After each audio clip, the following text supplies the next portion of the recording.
오늘 우리에게 주신 하나님 말씀은 다니엘서 6장 19절에서 23절까지 말씀입니다. 구약 성경 1243면에 있습니다. 다니엘서 6장 19절에서 23절까지 말씀. 교독하시고 마지막 절은 한 목소리로 읽도록 하겠습니다. 이튿날에 왕이 새벽에 일어나 급히 사자굴로 가서 다니엘이 든 굴에 가까이 이르러서 슬피 소리질러 다니엘에게 묻되, 살아계신 하나님의 종 다니엘아, 내가 항상 섬기는 내 하나님이 사자들에게서 능히 너를 구원하셨느냐 하니라. 다니엘이 왕에게 아뢰되, 왕이여 원하건대 왕은 만수무강하옵소서.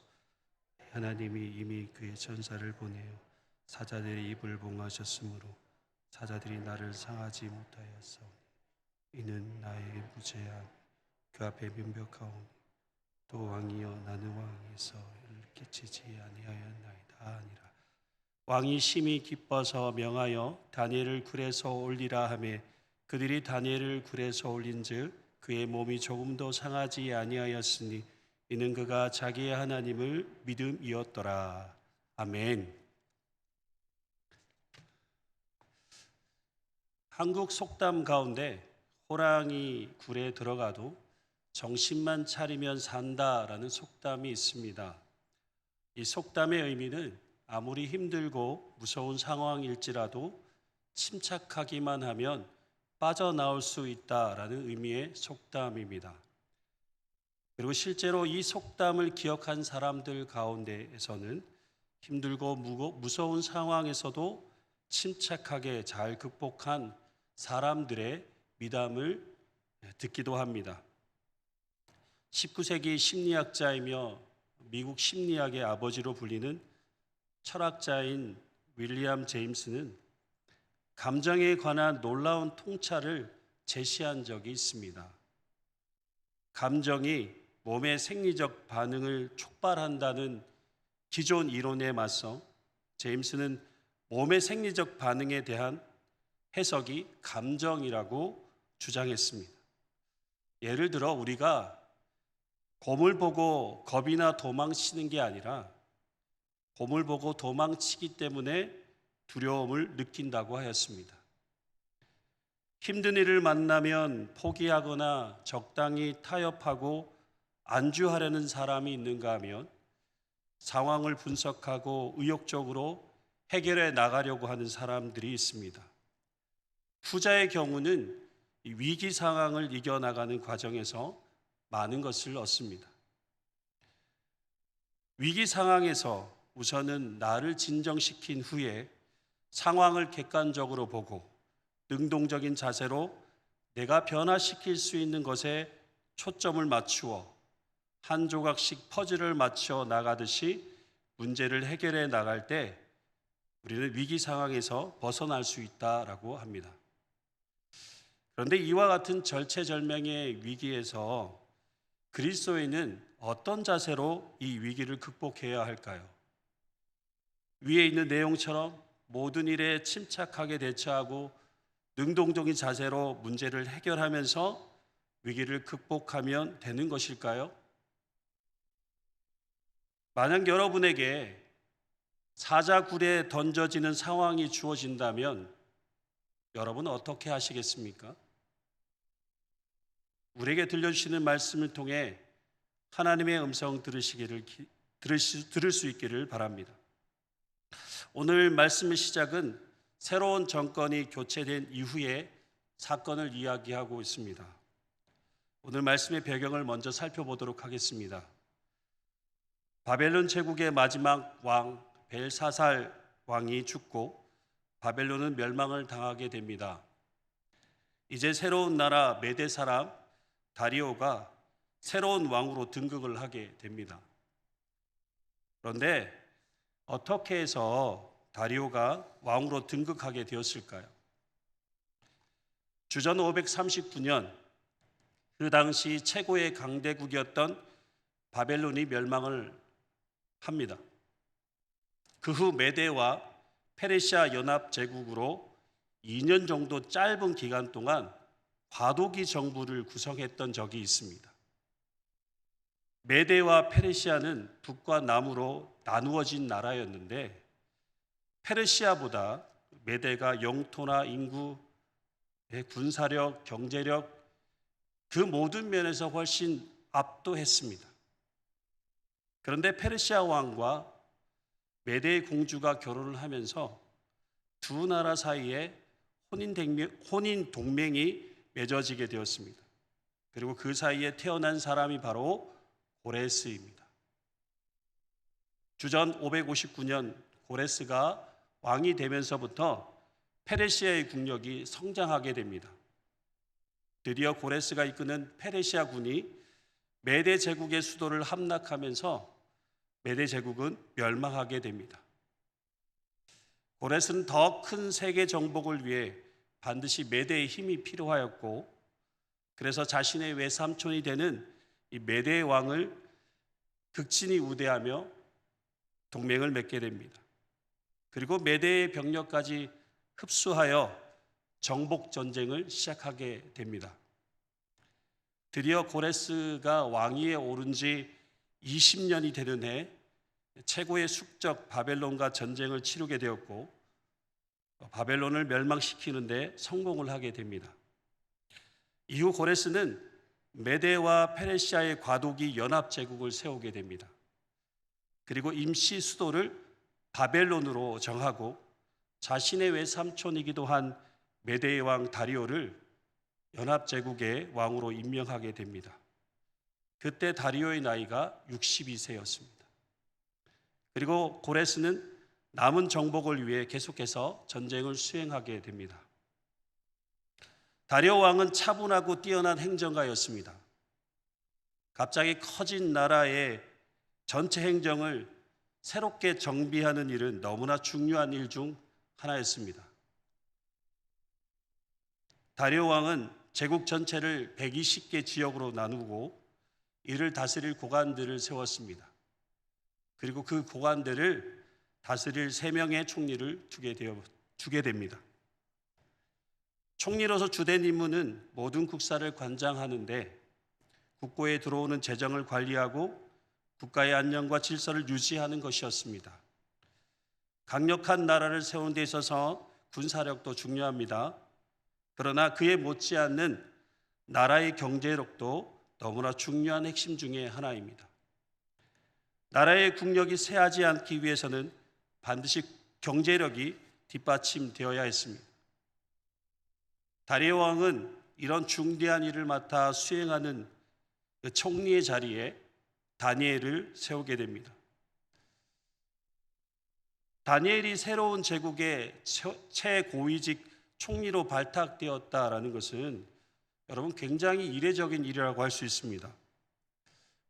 보통 통상적으로 한 나라가 멸망을 당하게 되면 그 나라의 주요 인물들을 다 처형하거나 아니면 노예로 삼는 것이 당시의 관례임에도 불구하고 고령의 다니엘이 총리의 자리에 올라가게 된 것은 굉장히 이례적인 일이라고 할 수 있습니다.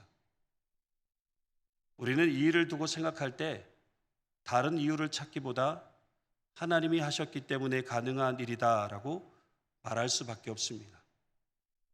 하나님께서 다리오 왕의 마음에 감동을 주어 다니엘을 총리의 자리에 오르게 하셨던 것입니다.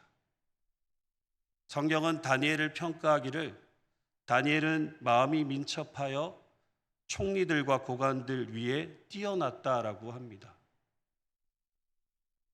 다리오 왕이 다니엘을 총리로 임명한 이유는 단순히 바벨론 제국의 고위 관리로 오랫동안 정책을 수행하였다는 풍부한 경험을 높이 샀기 때문이 아닙니다.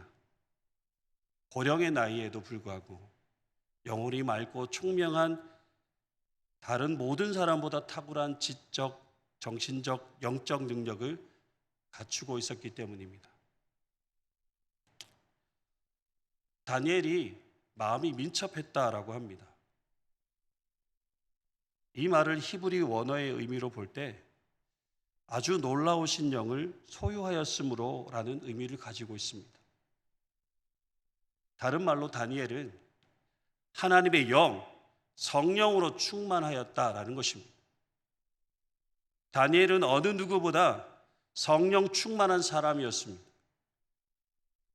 고령의 다니엘이 다른 젊은 총리와 고관들보다 훨씬 뛰어나서 따라올 수 없었던 이유는 바로 하나님의 영으로 충만하였기 때문입니다. 성령 충만한 사람은 세상이 측량할 수 없는 탁월함을 가지게 됩니다. 여러분, 세상이 감당할 수 없는 탁월한 하나님의 사람이 되기 위해서는 여러분 반드시 성령 충만해야 합니다. 여러분 모두가 다니엘과 같이 성령 충만함으로 세상이 감당할 수 없는 탁월한 믿음의 사람들이 되시길 주님의 이름으로 축복합니다. 다니엘은 성령 충만하여 총리들과 고관들보다 뛰어남으로 다리의 왕이 다니엘을 전국을 다스린 자 곧 가장 으뜸이 되는 총리로 세우고자 하였습니다.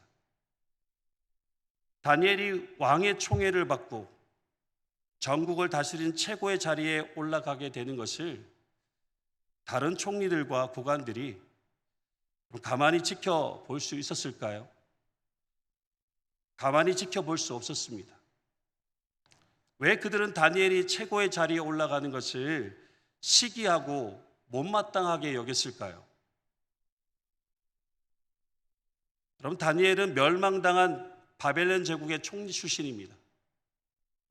그리고 메대와 페르시아 연합 제국을 세우는 데 있어서 특별한 어떠한 공도 세우지 않는 사람이기도 합니다. 그에 비해 다른 총리들과 고관들은 분명 나름 메대와 페르시아 연합 제국을 세운 데 있어서 공적이 있었을 것입니다.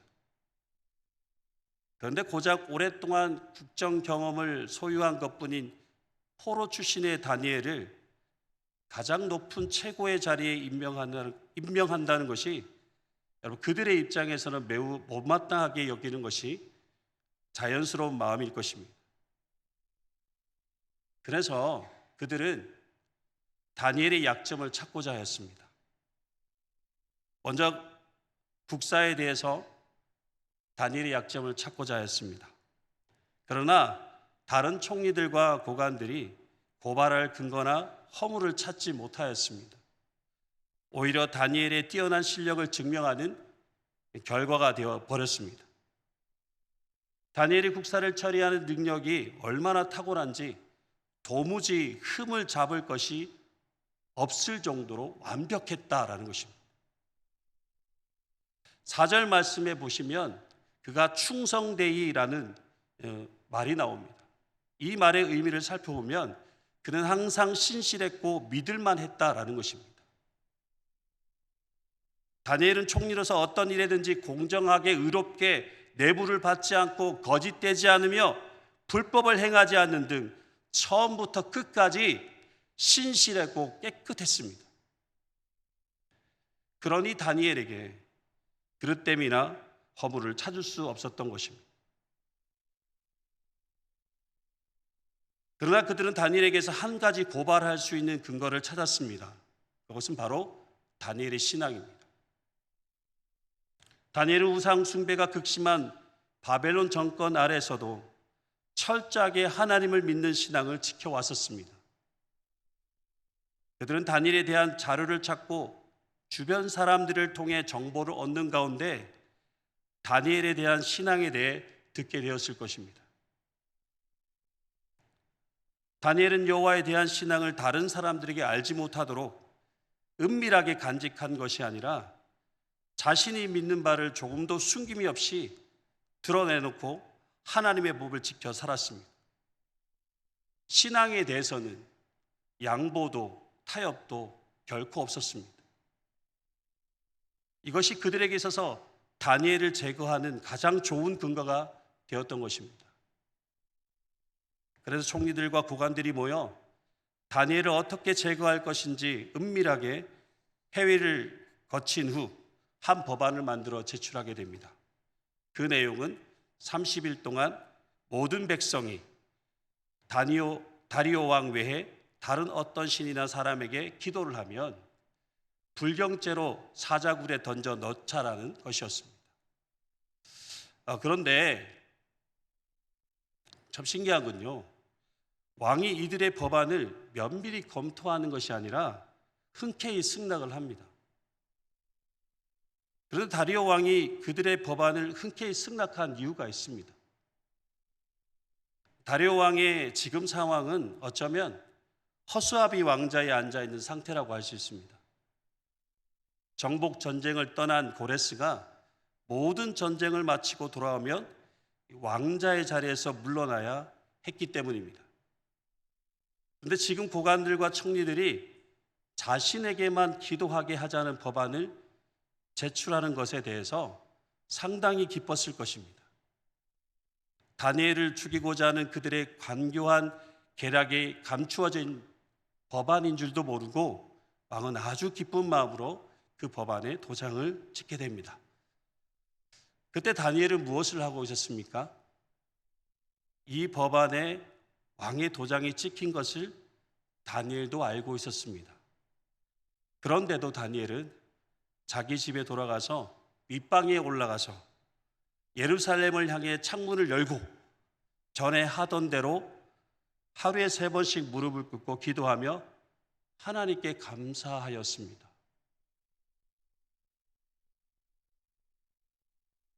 저는 이 내용을 묵상하면서 참 마음이 힘들었습니다.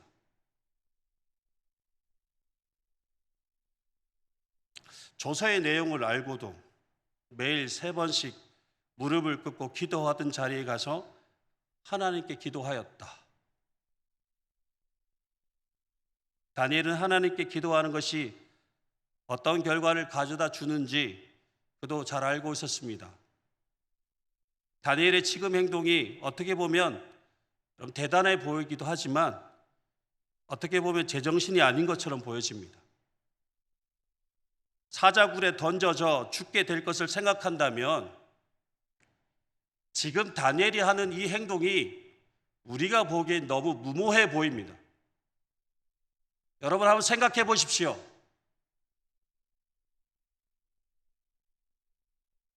자신이 죽을 줄 알고 사자굴에 던져져서 죽게 될 것을 알고도 기도의 자리에 나아가는 이 다니엘이 여러분에게는 어떻게 보여지십니까?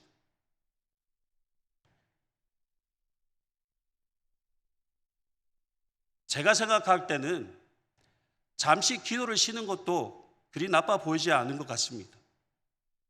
여러분 30일만 참으면 되잖아요. 살기 위해 30일을 기도하지 않는다고 여러분 큰 문제가 생기는 건 아니잖아요. 일단 사자굴에 던져지는 것만 피하면 30일 후에 다시 기도의 자리에 나가서 예전과 같이 기도하면 별 문제가 없지 않습니까? 그런데 왜 다니엘은 우리가 보기에 너무 무모해 보일 만큼 예전과 같이 하나님께 기도하였던 것일까요? 다니엘에게 있어서 사자굴에 던져질 것을 알고도 하나님께 기도하는 것이 자신의 목숨과도 바꿀 수 없을 만큼 너무나 중요한 시간이기 때문에 그 기도의 자리에 나아가는 것으로 우리는 볼 수밖에 없습니다. 다니엘은 대제국의 황실에 흔들림 없이 그 최고위급 관료로 생활하면서도 무엇보다 여호와의 절대 신앙과 신앙의 순결과 지조를 우선하는 믿음의 삶을 살았습니다. 오직 여호와 절대 신앙을 고수하는 삶을 살면서 다니엘은 거듭하여 극한 시련을 당해야 했습니다. 그러나 언제나 그의 위기는 살아계신 하나님의 놀라운 손길로 더욱더 큰 승리와 영광을 얻게 되었습니다. 다니엘은 잘 알고 있었습니다. 자신을 총리의 자리에 올라가게 하신 것도, 그리고 총리의 역할을 탁월하게 할 수 있도록 성령 충만하게 하신 그 모든 것이 다 하나님으로부터 주어진 것을 알고 있었습니다. 그리고 그 모든 시작이 바로 매일 3번씩 여호와 예루살렘을 향해 기도하는 시간을 통해 이루어진 것을 알고 있는 다니엘은 아무리 사자굴 속에 던져져 죽게 될지라도 하나님께 기도하는 것을 포기할 수 없었던 것입니다. 그리고 다니엘이 하나님께 감사하였다라고 합니다. 다니엘이 하나님께 감사할 수 있었던 것은 기도하는 가운데 하나님께서 행하실 일들을 미리 보았기 때문이 아닐까 생각합니다. 다니엘은 매일 기도함으로 왕의 꿈을 해석하였고 하나님께서 행하실 일들을 보았고 앞으로 자신이 해야 할 일들을 알게 되었던 것입니다. 그렇게 기도하는 다니엘의 모습을 보게 된 대적자들은 즉시 왕에게 달려가 이 사실을 알리게 됩니다. 여러분, 이 말을 들은 왕의 행동이 참 이상합니다. 이 말을 들은 왕은 이제 상황 파악을 하게 됩니다. 이 말을 들은 왕은 심히 근심하였다라고 합니다. 다리오 왕은 무엇보다 아마도 자기 자신에게 화가 났을 것 같습니다. 다니엘을 죽이고자 하는 그들의 꾀에 쉽게 넘어간 자신이 원망스러웠을 것입니다. 그래서 다니엘에게 미안한 마음이 더 컸을 것이고 다니엘을 구원하려고 마음을 쓰며 힘을 다해 보지만 다른 방법이 없습니다. 한번 왕의 도장이 찍힌 발표된 법안은 여러분 그 순간부터 결코 변하지 않으며 절대적인 구속력을 가지게 됩니다. 그래서 명령을 내린 왕도 번복할 수 없습니다. 이제 어쩔 수 없이 다니엘은 사자굴 속에 던져 넣어야만 했습니다. 왕이 다니엘에게 한 말이 참 이상합니다. 내가 항상 섬기던 너희 하나님이 너를 구원하시리라.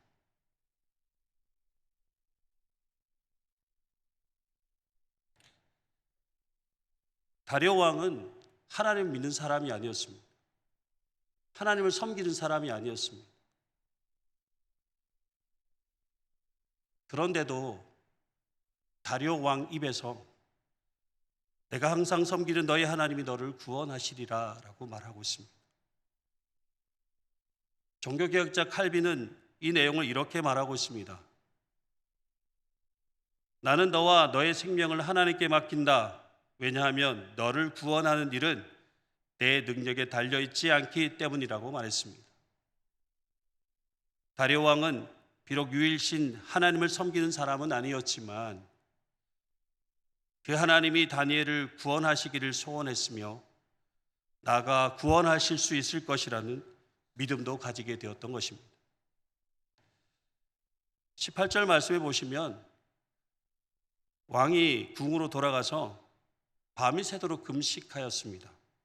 그리고 오락을 그치고 잠자는 것도 마다할 정도로 다니엘이 사자굴에서 살아 돌아오기를 간절히 기도했습니다.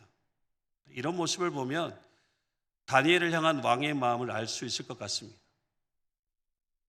왕은 이런저런 걱정으로 잠을 제대로 이루지 못한 채 밤을 새우게 됩니다. 그리고 이른 새벽 다니엘에 있는 사자굴로 달려갑니다. 가장 먼저 다니엘이 안전한지, 정말 다니엘이 항상 섬기는 하나님께서 다니엘을 구원하셨는지 확인하고 싶었습니다. 가장 슬픈 목소리로 살아계신 하나님의 종 다니엘아, 내가 항상 섬기는 내 하나님이 사자들에게서 능히 너를 구원하였느냐. 왕은 아마도 다니엘이 죽었을 것이라는 생각이 더 많았던 것 같습니다. 죽은 사람을 마치 애도하는 것처럼 마지막 절규에 가까운 목소리로 다니엘을 부르고 있습니다. 물론 한편으로는 다니엘이 섬기는 하나님께서 구원하여 주실 것이라는 조금의 바람도 가지고 있었던 것 같습니다. 그런데 정말 하나님께서 다니엘을 사자굴에서 구원하셨습니다.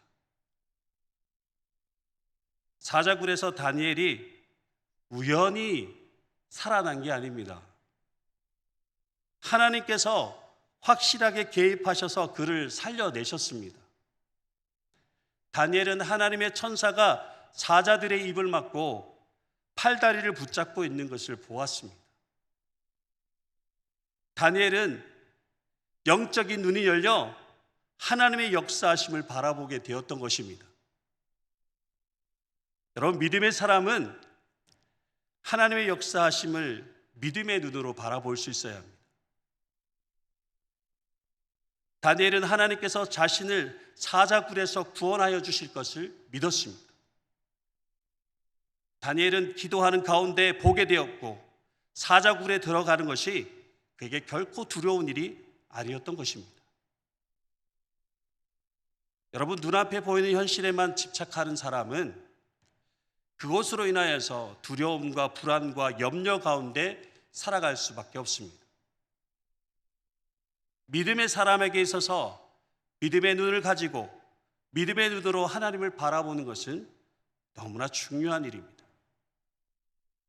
하나님은 다리오 왕을 통해 하나님이 어떤 분이신지를 생생하게 증명하고 계십니다. 왕이 계속해서 다니엘이 항상 섬기는 하나님이 구원하실 것이다 라고 말하게 하신 이유가 있습니다. 바로 하나님이 우리의 구원자 되신다라는 것을 말해주고 계시는 것이죠.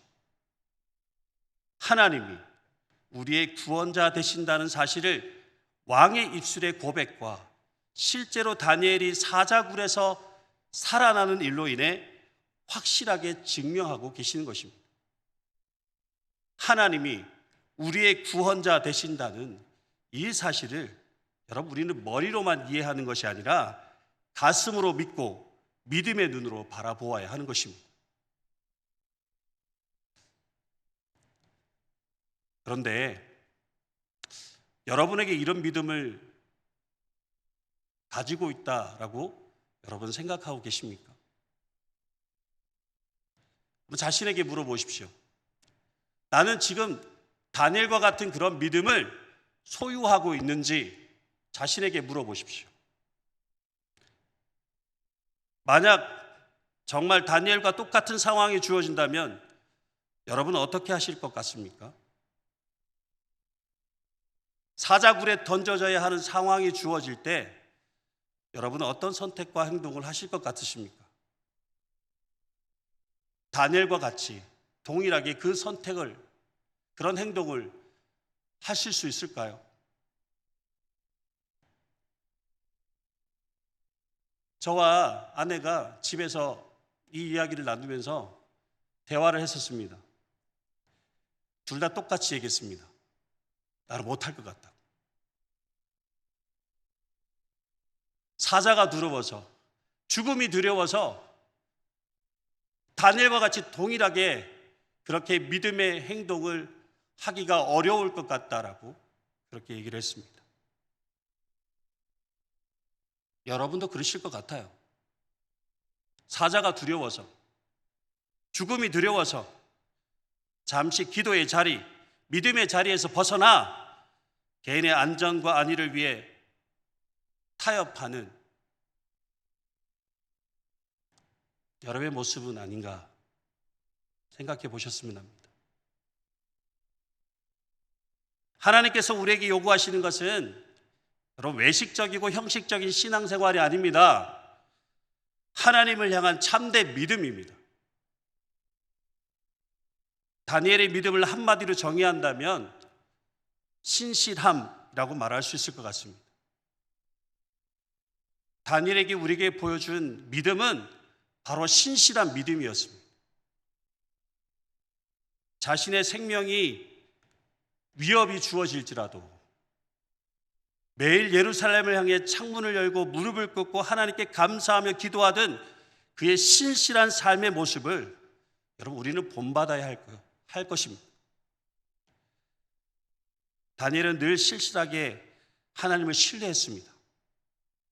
그리고 항상 하나님을 바라보며 믿음을 지키는 삶을 살았습니다. 누가 뭐라 하든 어떤 어려움과 환난이 자신에게 주어지든 오직 하나님만 신실하게 신뢰하며 믿음의 삶을 살았던 다니엘에게 하나님은 모든 어려움을 극복하게 하셨고 하나님의 영광을 드러내는 삶을 살게 하셨습니다.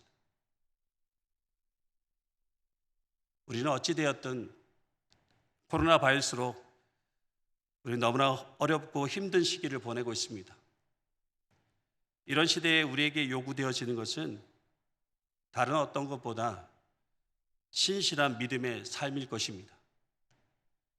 날마다 하나님을 향한 신실한 믿음을 지켜나가기 위해 매일 하나님 앞에 나아가 감사함으로 하나님께서 행하실 일들을 위해 기도하며 성령 충만하여 믿음의 눈으로 하나님을 바라보며 신실하게 믿음의 삶을 살아가는 것, 이것이 하나님께서 이 시대를 살아가는 우리에게 요구하시는 믿음이 아닐까 생각합니다. 사랑하는 성도 여러분,